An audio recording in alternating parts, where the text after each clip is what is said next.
There's a lot of focus on individuals on the Carolina Panthers team.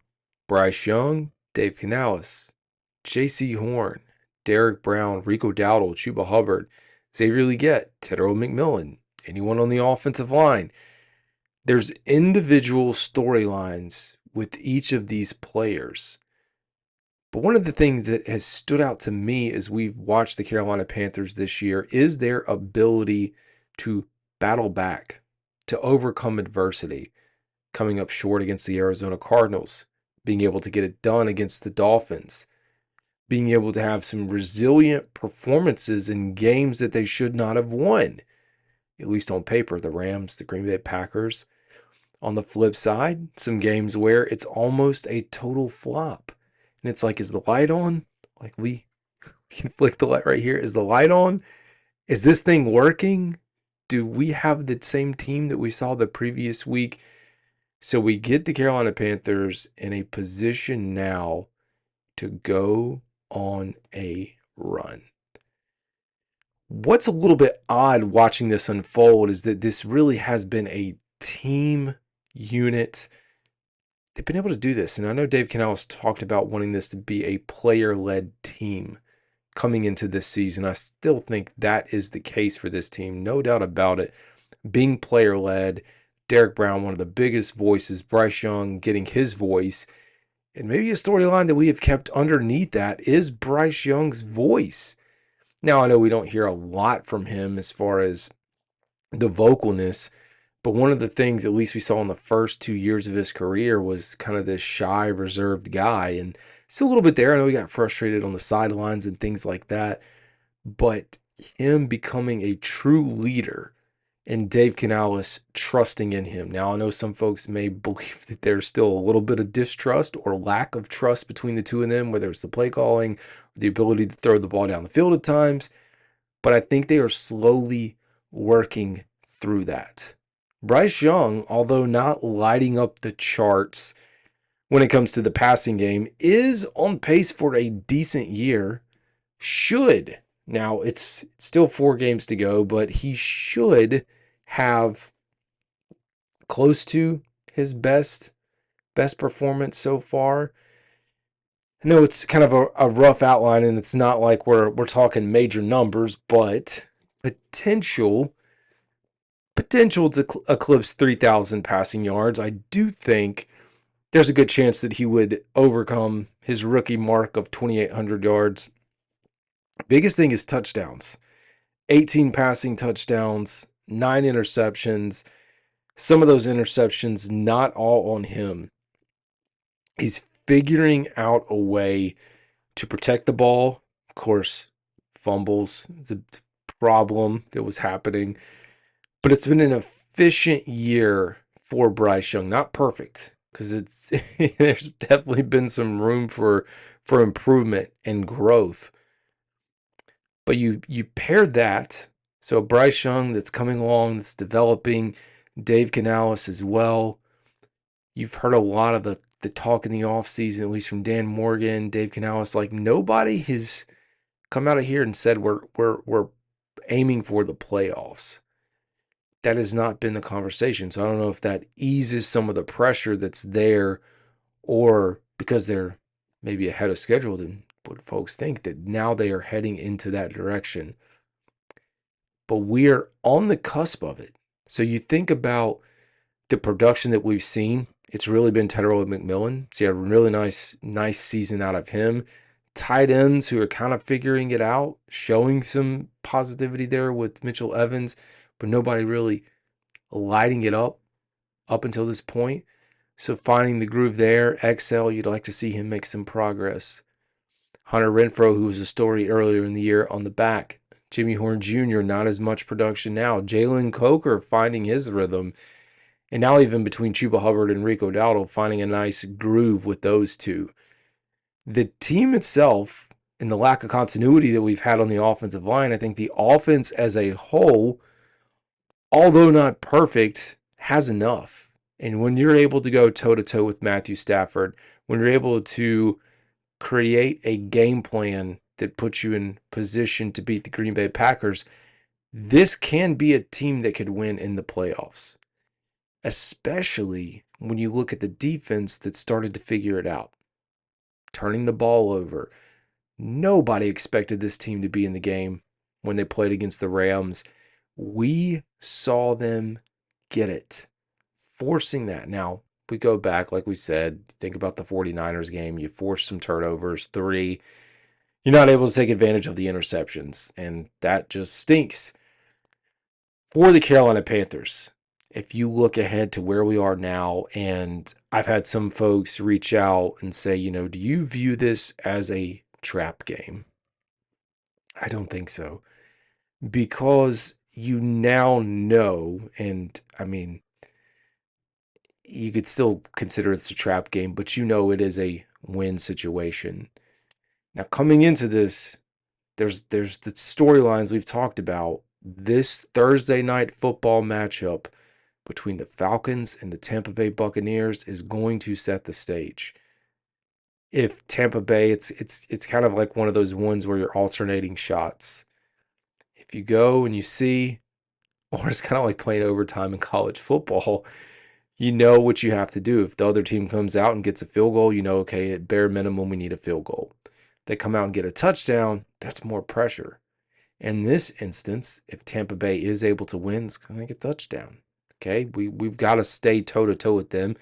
It's not something that is a must, but we know how important the division game is and winning games within the division. So going toe-to-toe, but let's say they stumble, it's right there. And I don't think the Panthers would look ahead to Tampa Bay. But one of the things I will say, so coming out of the bye week, and I'm not sure how many people have played football and had a chance and listened to what Dave Canales says when it comes to the bye week and his philosophy. He likes to go through self-scouting. Now, they did this in 4-week increments throughout the season to help themselves, but self-scout, you're really looking at yourself, evaluating your tendencies, scouting, what are the things that you're doing on offense and defense. So they've had an opportunity to do that. And when you do that, you have the ability to try to mesh, keep going through what's been working well, pivot from things that aren't working well, figure out how you can adjust, but then you also can add in additional wrinkles. So you've been given the same look for 13 weeks. Now you give that same look, add something off of it. And that's where you start to see the complexity. And like they've been doing that. But it's a really nice chance in the bye week to do that. You also have the potential for trick plays. You come through the bye week, it's a chance, man. A little laid back, nice opportunity to try some new stuff. I have said, now it's one of those situations where you got to pull out all your stops.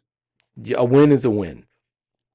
And we know that the Carolina Panthers this season really haven't had a game where it's felt like, okay, they're getting out in front. They're going to take care of this. They're kind of lapping the team that they're playing. We haven't really seen that. It's a lot of competitive football games, not necessarily any blowouts outside of the Atlanta game. It's been punch for punch in most of the games that they've played this season. That would be nice if they could do that, but I know the New Orleans Saints are not going to back down. Shuck has had some success moving in the pocket, getting out of the pocket, running, scrambling. I just saw, looking at the capsule preview, which we'll get into the preview later this week in the next day or two, full preview, back in the groove there.